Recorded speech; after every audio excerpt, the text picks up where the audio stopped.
Friday, and welcome to All Things Considered, a podcast that gives you all sports, all year, from all angles. I'm your host, Al Scott. With me today is my co-host. I'm Arun Atwal, and welcome to the very first episode of All Things Considered. We've got a very special guest. Our very first guest here at All Things Considered is Fresno State all-around insider and publisher at Barkboard, Jackson Moore. Jackson, thank you for coming on. Well, thank you for having me. Thanks for having me as the first guest, and congratulations and best wishes on this new venture. Well, thank you. So, Jackson, just a quick before we get started, how long have you been covering Fresno State sports? I think you're a Fresno State alum, I believe. Mm-hmm. Yep. This is my 16th season currently covering Fresno State sports, and I graduated from Fresno State in 2015 and was a fan before I got the credential, so it's been all Bulldogs all the time for a long time. We'll get into a little bit more about you later, but first, year 3 of Vance Wahlberg. A lot of controversy, discussion. Should he stay? Should he go? Well, let's just get into it. So, transfer portal is opening up soon when the NCAA tournament ends, but a lot of players have already announced their intention to enter the portal. Obviously, Deshaun Gorey, Gasper Korchevek, I'm mispronouncing his name. Several others. If trying to think. I'm off the top of my head. Jack Manny, David Douglas, a couple other guys, yeah. Yeah, so several guys, and it seems like for the third year in a row, they're going to have almost an entirely new roster. Just provide some of your insight of maybe what you're seeing from the roster and maybe what fans can expect next year. Yeah, it's tough. I figured with so many players being so young on this team, there might be more continuity. That was kind of my assumption throughout the year, but it hasn't quite played out that way. I think in general, you're going to have a certain percentage of the roster, maybe 3 or 4 of your top guys that are probably going to be tough to keep financially. And then you're going to have probably 4 or 5 guys that you don't really want to keep based off performance.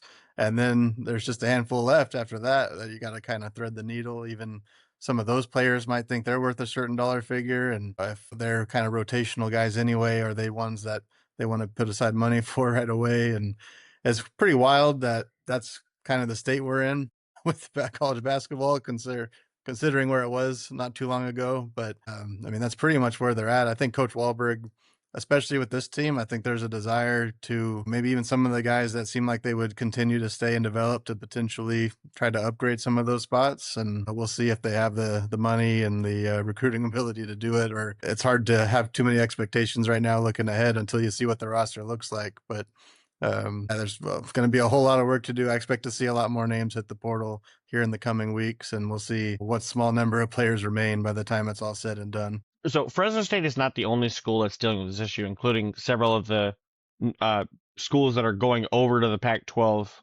with us from the Mountain West. Utah State, Boise State's their best player, a feller, I forget his first name. There's already rumors that he's being offered 6 figures from other schools.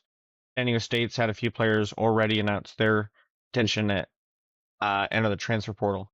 What does this do for schools, mid-majors like Fresno State, San Diego State? How can they compete, when their best players, regardless of their interest in the school, are being offered gargantuan amounts of money to maybe, even if they're not being paid or given a starter role, they're being given opportunities to, make life-changing money. Yeah, I think part of the silver lining is, if you're Fresno State, is that even these big schools are going through some of that. The downside is that those schools have invested a lot of money into their basketball programs in the NIL to where they can continue to be in the game basically every year.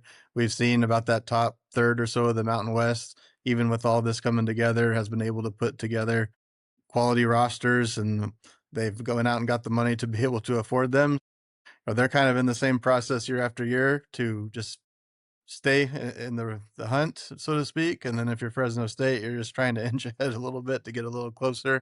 I think it's tough probably across the board, but at least if you're Utah State, if you're San Diego State, if you're New Mexico, you've kind of got this idea that even if you lose all your roster, you're going to be about as good as you were the next season by the time it's all said and done. That's not a bad place to be. It's a place that Fresno State's got a lot of work to catch up to get to. Yeah. That next man up mentality. So my next question is this fixable under Coach Wahlberg? And I know Aaron has some thoughts on this. Obviously Wahlberg, great guy, has had a lot of success at the high school level, had time at Pepperdine and his time at Fresno State. Obviously, the results have not, come on the court. I mean, Aaron, I'll let you start. Do you think that do you think that the success is possible with Vance Wahlberg at the Realm? I think it would take what Garrett Classy said today or yesterday. Infrastructure needs to be in place for Wahlberg to be successful. No coach is going to come into Fresno State right now and compete at the top of the Pac-12 just because the investment isn't there yet. Not only from the NIL side, but from the school. So I understand that Wahlberg is a little bit behind the eight ball when it comes to the school budget. We're not in the top third of the Pac-12, but we are in the middle of the pack. But it's still going to take a lot more to compete with the big dogs. And then just Jackson, if you had anything to add to that. Yeah, I think fixable is a tough a tough goal. I think just short term, if you could improve a little bit, if you could get over 500, get a little closer to 20 wins, maybe that keeps the ball rolling. I think that's kind of got to be the short term goal, to have some sort of confidence after year 3 that there's a reason for year 4, or you got to kind of decide what you're going to do at that point. Yeah, I think I felt like halfway through the season, it was sort of like you take a guy like Deshaun Gorey, who started the year, he came on as a starter, not really everyone was expecting it, but he made enough of an impression on Coach Wahlberg to start, and throughout the year he just got better and better and better, especially on the offensive end. Sort of became like a go-to scorer, especially when Jake Highbreeder was dealing with some hip issues. And then it just, as he got better and better, the rumors of maybe he's got interest from other schools. And at that point, it's like, how can you build a contender if you've constantly get your best players, going to the next stop? That's definitely something that any coach that, comes into Fresno State, they're going to have to deal with. Is anytime you have talent, they're going to leave after 1 year or even 2 years. David Douglas is another example of a guy who maybe didn't see the court a whole lot, but he flashed enough potential that said, okay, this guy's a useful piece. And, now he's looking for other opportunities. Yeah, I'll tell you, I was at preseason for year 1 of Coach Wahlberg, and Brian Amunick, who was not a huge recruit. I believe they got him in as a walk-on late in the process even. The plan was to redshirt him so that he wouldn't be necessarily found and poached away. During that practice, he hit a couple of threes, and he turned around and said, I can't redshirt this guy. I got to get him on the court.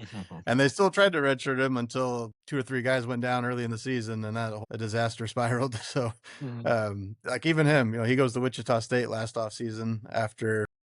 He was no Deshaun Gorey by any means. He was a fine player for the Bulldogs, but you don't even have to be Deshaun Gorey to become poachable. I think even some guys at the end of the rotation, they're going to have to deal with some offers where they might, again, can Fresno State pay a guy to be their 8th or 9th best player on the roster when other schools can? And those are going to be the type of decisions that those players are going to have, and they're no brainers if the numbers are far enough financially. Yeah. And as you mentioned before, there's a lot of up in the air. We don't know exactly what next year's roster will look like. Jake Highbreeder might even be back. We don't know. He's still trying to file for that fifth year waiver. But let's move on from basketball and talk about something a little bit more cheery. Spring football. Spring football is in the air, and Fresno State's got a lot of excitement, including an exciting quarterback competition. A local star freshman. They've got a transfer from Maryland. The return of a local legend, Jaden Mandal, who is finally healthy again. Jonathan Kraft as well is back. They've got 4 or 5 guys that are in the mix now, and some solid competition. Jackson, can you just give a little bit of insight as to what you've seen so far at practice this last week?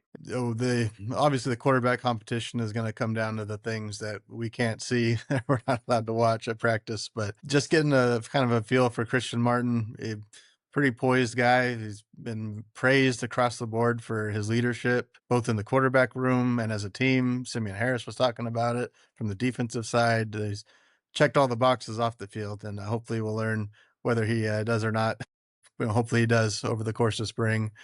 But reps are equal, and there's 5 quarterbacks, which is a little unusual for spring to have 5 that you assume are viable. They brought in 2 early enrollees this spring, as well as the other 3 that were mentioned, Deegan Rose obviously is going to try to get a look as the standout quarterback from Clovis High, and Jacob Chambers as well definitely brings something to the table. So talking to Coach Davis, quarterback battle, the reps are equal until proven otherwise. Once there's some separation, they'll start to narrow it down a little bit. And you would think 5 quarterbacks in spring, that'll probably happen over the course of the next couple of weeks. But you look at Martin and you look at Jaden Mandel probably as the 2 headliners in all of it. And we'll see if the new guy is what he's going to be, if he's going to live up to the expectations, or if Mandel can take advantage of being a guy that's been here for a year already and have that knowledge of the system behind him. So the last 2 seasons, Fresno State's starting quarterback at the beginning of the year was arguably one of, if not the most experienced quarterbacks in college football. They had Mikey Keene, who was at UCF, then came to Fresno State. Then he transferred to Michigan, didn't play last year. Now he's at Arizona State, but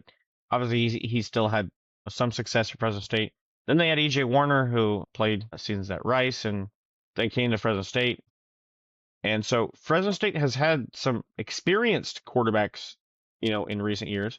But now they're going to a quarterback room with 5 guys who really haven't seen the football field at all. Martin's probably seen the most, and still not even 50 pass attempts.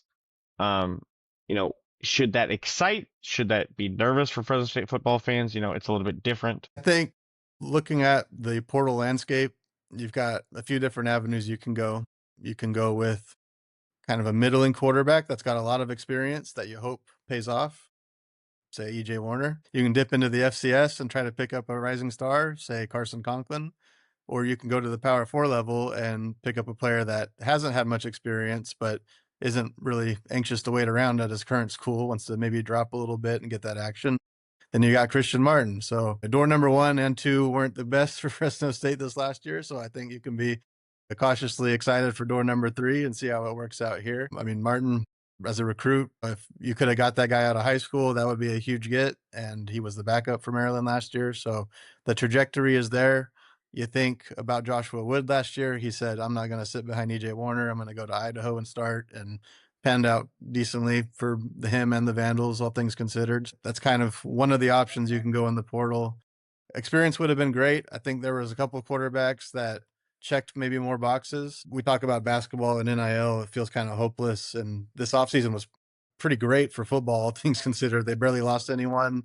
They added a lot of fuel from the portal as well. But probably the dollar figure they had to go out to get a quarterback, one that they might have thought they would get, that had experience and talent, probably got paid about 3 or 4 times more than what they expected. So Yeah.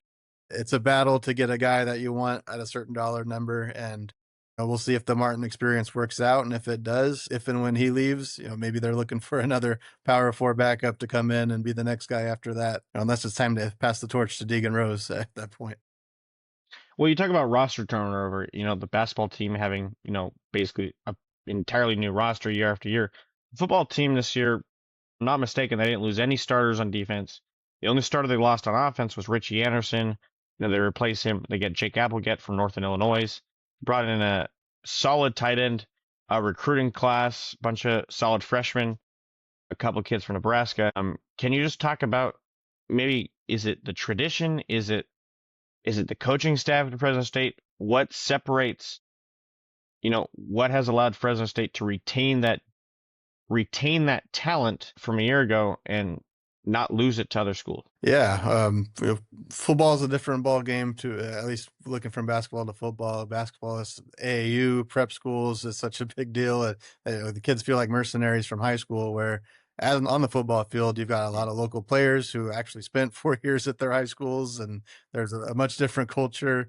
Obviously, with so many players, it's hard for that type of movement like there is in basketball for football. But I think the staff, you have to give credit to the staff, because there were guys like Josiah Freeman, who he gets an extra year, not only gets the year, but decides to stay at a program that we just saw doesn't throw the ball a whole lot. So at that position, you figure you get one more shot, you're probably wanting to go somewhere where you can get the most amount of dollars and the most amount of targets. And I'm not sure Fresno State checked either of those boxes, but he loves it here and he loves the staff. Some of those guys could have loved it at Fresno State, but if the staff they didn't maintain those relationships well, they would have probably been gone.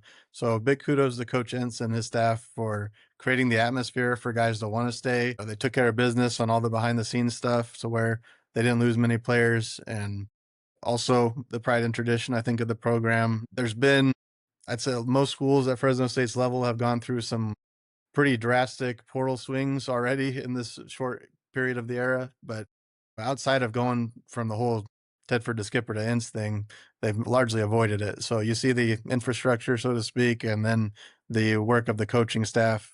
I think it's all come together on the football side in a good way. And I also I like think the just kind of in general, there was there were some players that were poachable, but I think the Bulldogs are kind of in the sweet spot where a lot of guys maybe weren't high dollar targets for other schools, but are very important on the Fresno State roster Yeah. for a team that's, not totally sexy on offense or defense, but it was very effective last year at it. They're right in the middle ground. I like that you pointed out Josiah Freeman. I'll be honest, when I heard, Josiah never confirmed it, but he sort of said it without saying it, that Ole Miss and maybe some other schools were interested in him. Obviously, you look at a college kid, they get offered that big dollar amount. It put it past me to be like, oh yeah, of course, Josiah, go take that money. Richie Anderson's going to Texas A&M. Great for him. Other guys have gone to Power Four schools. Some have had success. Julian Neal, potential first round draft pick, going to was at Arkansas. Arkansas. Potential NFL starting quarterback in the near future. So, it's very possible to leave Fresno State and still have success. And Josiah said, no, I want to stick with the place that recruited me. And I think that says a lot about Josiah. He's definitely got that Bulldog born, Bulldog bred mentality. He emphasized, he really enjoyed the aspect of becoming a leader for this team, both on and off the field. And I think second, as you mentioned, it says a lot about the coaching staff. He gave a lot of shout out to Coach Hardaway. Simeon Harris said the same thing about Coach Hardaway, and it's that brother mentality of, we're going to compete, even if it's the corners versus the wide receivers. And there seems to be a brotherhood that maybe you just don't see across all Fresno State sports. And maybe that's what makes this football team special, is that the players, the coaches, they've all bought in. Aaron, I'm going to ask you a question. Obviously, Yeah. You're more on the fan side. What are some of the players that you are most looking forward to seeing develop over this next year? So the position group that stands out the most to me is the wide receiver group. I think it's going to be vastly different than what we saw a year ago, where guys were a lot of newcomers, a lot of new faces, and we weren't really sure what to expect. But this year, with Josiah coming back and the freshman and Bunchy Young and Xavier Owens and the sophomore Harold Duvall, I think a lot more experience. And I think Ezekiel Abbott as well will be playing a much bigger role. And then, I just think the experience in this wide receiver room will, help the passing game be more creative, we'll say, this year than what we saw last year. Yeah, I would say, honestly, it was probably one of the weaker position groups last year, but I think it has a chance to be a strength for one reason: consistency and continuity. I guess that's two reasons, but Yeah. I'm gonna say them both anyways. You have largely the same group coming back this year, whereas in the previous few years, you had a few guys transfer out: Jalen Moss, Raylan Sharp. There was a couple other guys that left in the portal, and it's hard, especially when you've got a new quarterback coming in every year. At least you have the same wide receiver group in large part. And so I think that will help Fresno State. You mentioned Xavier Owens. He's, in very little I've seen of him, very impressive athlete. I'm excited to see Harold Duvall. Sort of came on a little bit more towards the end of the season. Ezekiel Abbott, I think he has a chance to be a solid, 2 or 3. Obviously, it's not a pass-heavy offense, but Freeman, Abbott, Duvall, they have a chance to all be, solid, starters in this league. And so, that's definitely something to look out for. On the defensive side, the secondary is the thing that I'm most curious to see. They had one of the best secondaries in all of college football last year, not just small schools, but, in all of the country. And yet they lose Jakari Embry, they lose Elzillian Hamilton, they lose in the secondary Cameron Braca, they lose Jaden Davis in the transfer portal to UConn. And so I think replacing that secondary, having some more depth guys step up, some guys that maybe were a little bit banged up last year, Ethan Tierney, Ryan Wilson, maybe seeing a little bit more out of them on this next year could be crucial. Jackson, I know that you've spent a lot of time, maybe looking at the defensive side. Is there an area that you see maybe that stands out to you?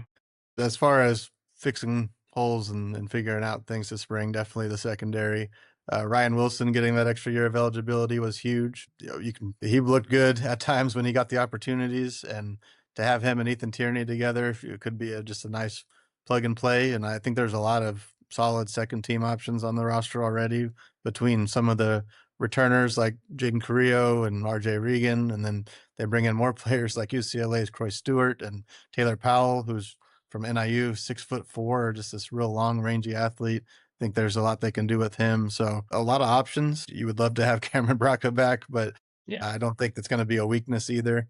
Cornerback just feels like an absolute free-for-all. They've got former nickelbacks in there taking reps. They've got a bunch of players that just haven't played much. Last year's two deep ended with Keontre Harris and Loyal Muzan as the second teamers. They were one injury away from being in a real peculiar place at cornerback, and thankfully that never happened. But I'm hearing a lot of great things about Keontre Harris, which would be a fun story out of Lemoore. Showed up at like 145 pounds a couple of years ago. So sounds like they've got a lot riding on him. Jamarian Briggs has been injured a lot. If he's healthy, he's probably a starter, but it's a big if considering all the injuries he had. Otherwise, I just look at there's probably 10 deep on the D line, maybe more, but is there a Finn Claypool replacement? That edge rushing ability on third downs and passing situations was kind of that cherry on top of the defense, I feel like. And they got to find a guy that's ready to do something similar this year. Well, would you say that finding that, X factor in the pass rush is probably the biggest question mark for this defense? In the front seven, for sure. You've got Simeon Harris back. You've got so many, the whole defensive tackle units back. You've got a lot of other ends. They could just play a whole lot of Jason Jackson, Sonny Exepra, and not even play really that model at the end, except for those third downs. So, but you really, I mean, that's an X factor. Claypool had like double digit pressures in the Arizona Bowl. So you really need a guy like that. They were very fortunate. Sione Noah was able to take a red shirt. He might be that guy. They brought in Dylan Hampson, who had 8 or 9 sacks at Sac State last year. So he's a guy that should be resume wise ready to do that. And there's some other options as well. It might be something where they might have to play to a different set of strengths, but usually those guys are out there, and there might be a couple on this roster. I was going to ask Jackson, the name slipping my mind, but the other Sac State transfer edge, what does he look like so far at camp? Yeah, Micah Mosley, he's a younger D end, and usually you think transfers, you think guys that need to come in right away, and this roster didn't have any returning underclassmen D ends. There was a couple that were kind of falling behind and hit the portal, so definitely fits a depth need. But I covered Micah Mosley in high school, and I'm pretty sure we were pretty close to eye contact, and now he looks like on Space Jam when the Monstars, like, it's just like, I can't believe it's the same guy. Him and Hampton. I covered Dylan Hampton at San Jose State. It's like they're very tall, long, like NFL looking frames, which is definitely a change of pace compared to Finn Claypool, who has got NFL talent, but definitely has a different body than some of the guys that the staff's looking to bring in. You also mentioned Croy Stewart. Fun fact, Croy and Simeon Harris were high school teammates. Both recruited by Fresno State, didn't end up both at the same place, both went elsewhere. Croy went to UCLA, and yet now they both find themselves at Fresno State, so I think that's a pretty cool story, and see them reunited. It's going to be a fun spring. We've got about a month until, I can't keep track of time, less than a month till the spring showcase. And then, of course, this fall, get back to Valor Children's Stadium. But speaking about Valor Children's Stadium and maybe what we might see in the future, a big part of that will come down to Bulldog Enterprises. Jackson, you were at the press conference the other day. Can you just maybe give a little synopsis of maybe what fans should expect from this new venture for Fresno State Athletics? Yeah, it's a part of the business that's usually behind the scenes, and it's been handled by Learfield for so long that, I mean, so many schools rely on Learfield or a Learfield-esque company to handle it. So it's not something that's really been a hot topic, and all of a sudden it is now when you go away from that. So they're going to take Learfield out, who's been handling advertising and sponsorships and intellectual properties, multimedia rights, producing the radio broadcasts. It's a whole bunch of stuff where they take care of all the work behind the scenes, and they also pocket a large majority of the money that comes with that. So now Fresno State, instead, they're working with Chris Pacheco, a former Bulldog, and with local ESPN radio station. They've put a team together. They're going to handle it in-house. and a whole lot more of that money is going to be heading Fresno State's way, theoretically. So hopefully that works out. On paper, it should. Take care of the sponsorships and the advertising and doing all that in-house and keeping a lot of that money could be a game changer financially, and hopefully that's the case. Could be the game changer in simply, retaining the talent that you need, a little extra dollars coming your way instead of, outsourcing it. And one thing that Classy said that sort of caught my eye during the press conference was in regards to this, the success of this and where it's leading is 15 years down the line, if there isn't a plan for a new football stadium or, some sort of upgrades, he kept it honest. He said he's not going to be in a job. He sees, and that's why he's taking this risk, is he knows that Fresno State, they want to be big, they want to be bold. And yeah, I'm excited for the future. I think it's interesting. It's not something a lot of schools have taken on. Some schools have done something similar, but yeah, it's definitely something bold. It's definitely a Garrett Classy type of move. He's been a little bit, he zags when everyone else zigs. I mean, you see it in his coaching hires. He hires a women's basketball coach all the way from Alaska that no one's ever heard of, who's, won state championships. He hires, a national champion FCS head coach in Matt Entz. Yeah, it's all over the hires, and you can just see Classy sort of has an eye for what everyone else doesn't. And that seems to be what's going on now with Bulldog Enterprises. Next, we're going to do get to know Jackson more. So, Jackson, first question: if you weren't a sports writer, what would your career of choice be? Oh man, that's a tough one. I got in early. I was going to school, majoring in business, and I didn't know what in the world I was going to do with it. And thankfully, journalism became an option. I never let go of it. I guess I would be somewhere else in the multimedia realm, some other type of reporter, or producing or editing, something in that field. But I'm glad I get to do all those things and watch a lot of sports at the same time. Fair enough. We're glad that you do. Next question, guys, it's gonna be a little bit crazy. If you could have one final meal before your death, what would your meal be? Yeah, I think about this one way too much. I know you're a foodie. It's hard to turn down teppanyaki. I don't know if they'd have to bring in a whole setup or if I'm on my last meal or whatever, but that would have to be the choice. Okay, this is a bonus question, but staying with food. On all your road trips, what has been the best meal that you've had? Best meal on all the road trips. A favorite one is there's a Thai place in Old Vegas on Fremont Street called La Thai. That's usually where me and Lucio end up. And there's always a time in the schedule penciled out for that trip, so go with that one. Had a good time with Jackson this December. We had some ice cream at Ghirardelli Square in Vegas. That was a fun night. Okay, next question for you. What is one thing people do not know about Jackson Moore that they might be surprised to know? Well, if you don't know, I've been to every home Bulldog game since I was 1 year old. I think I'm like at 190 consecutive or something. That's always my go-to fun fact. God willing, I would get to 200 here the next couple of years. Gonna have to name the field after Jackson eventually. Yeah, the Sweeney family might not like that. I'm just kidding. Okay.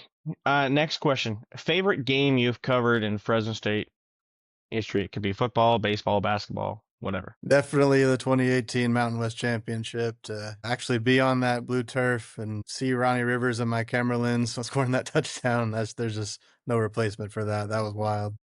That was white turf. Shout out to Ronnie re-upping his deal with the Rams. He's been keeping going. Always love the Rivers fam. Okay, then last question for you, Jackson. Mount Rushmore of Fresno State football players. It could be whatever, best four, most impactful four, your favorite four, whatever you want. But your Mount Rushmore of Fresno State football players.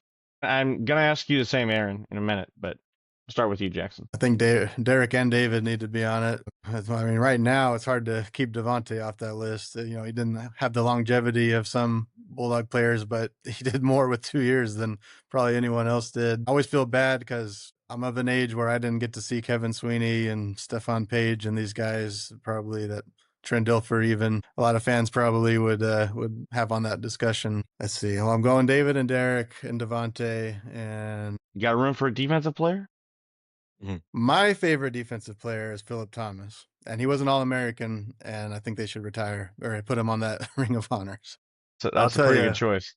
when I started interning, and that was back when we could watch practice, watching Derek lead the offense and Philip lead the defense, they were equals mentally and physically, and that's a bummer. Philip went through some injuries. I think he could have been a big-time NFL guy if some of his legs would have cooperated a little more with him. Aaron, do you want to give your Mount Rushmore as well? Yeah, definitely want to.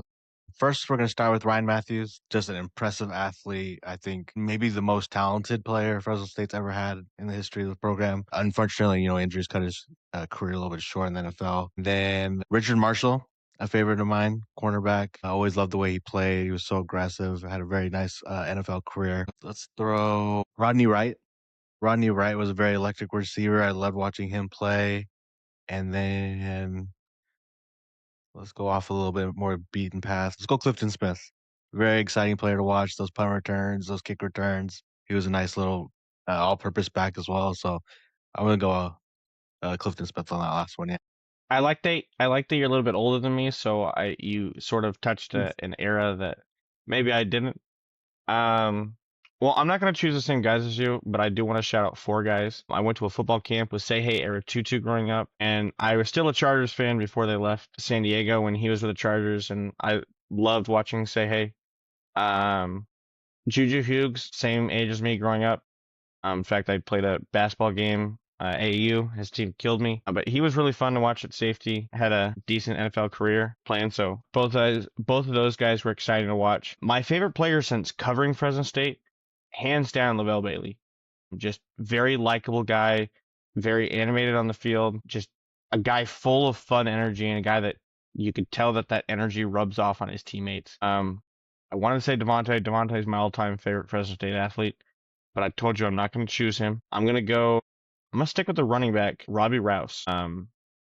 Is he at Cal Poly now? Yep. Cal Poly. Congrats to him. But he was always a fun guy to watch. But yeah, switching over to Fresno State baseball.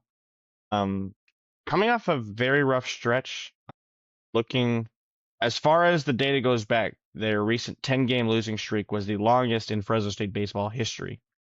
As far as statistics go back, which dating back to 1971. Obviously, Fresno State baseball has been around for a very long time, so it's hard to know for sure. But for a very long time, that was not the greatest stretch for Fresno State baseball. But if you look at it, they were close in a lot of games. I mean, sort of just getting over that hump. On Monday, they play Long Beach State. Former Bulldog Caleb Anderson, he didn't play, but good to see Caleb again. But they get over the hump. 7-1 win. They got a pair of 3-run home runs from Mikey Boyd.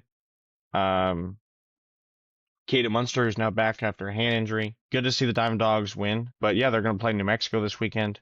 A lot of injuries going on. Ryan Overland's rotation for this weekend starts with Drew Townsend pitching the first inning on Friday, and we'll see after that. Speaking of the Diamond Dogs, 4 Diamond Dogs made their 2026 season debut.